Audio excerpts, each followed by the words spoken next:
we're Americans. Not really paying much attention to what's going on, but the Civil War is raging over here. Lincoln is president. We've got all this extra land, and he decides to sign into law two acts, the Homestead Act and the Railroad Act in 1862. Both of which were kind of a, well, hell of a land grab. Okay, down here in the Cheyenne River Valley where it meets, you know, across where the trail crossed, where I live, there was already many people living down here. On the original survey map it shows 12, but I know of a half dozen others in the 1 square mile around the crossing that were living here. Now when they passed that Homestead Act, okay, this land was all open for homestead, which was a good deal. But the Railroad Act, you know, they wanted to get a railroad in here, but when they passed the Railroad Act, it allowed the railroad, for every mile of line that they built, they got every other square mile of land for 10 miles on either side of the line. So if you build a mile of track, you get 10 square miles of land. So they went on a railroad building spree. You know, they run a railroad into the valley, tied up with another railroad coming down here. Then they started coming across. And when they did that, all of a sudden the people living down here found out they were living on railroad land. Well, these people had nothing.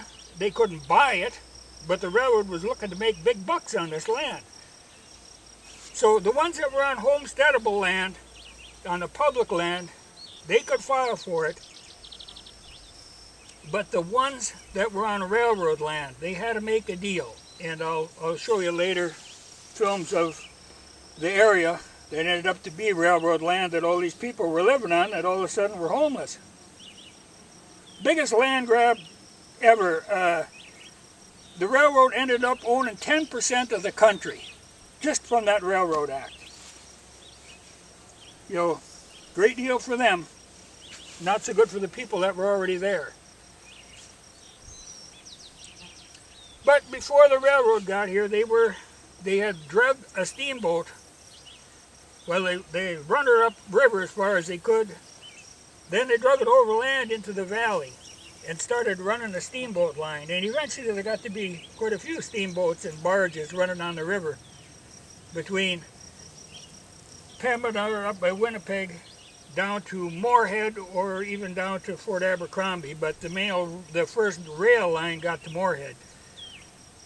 So that was the main out for up there. But once they crossed the Red River, the big land grab took over.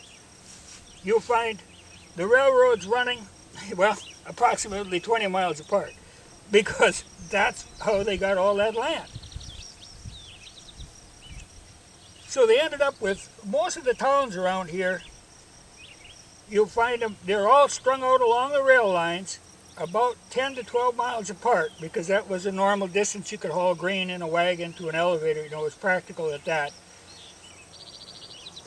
About the only town in this area that wasn't on a rail line was the one by the crossing down here, which is called Barrie, which is the township that I live in. Now Barrie is named after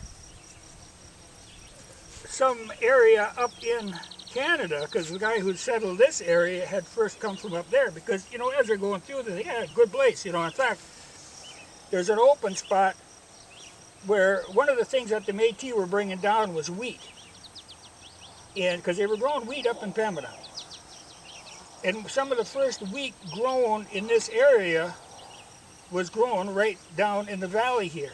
Somebody had got seed from the Métis and planted, then they actually hauled it in winter on a sled all the way to Fort Abercrombie to have it ground. But I'll show you those sites. But once the railroad is here, all hell breaks loose.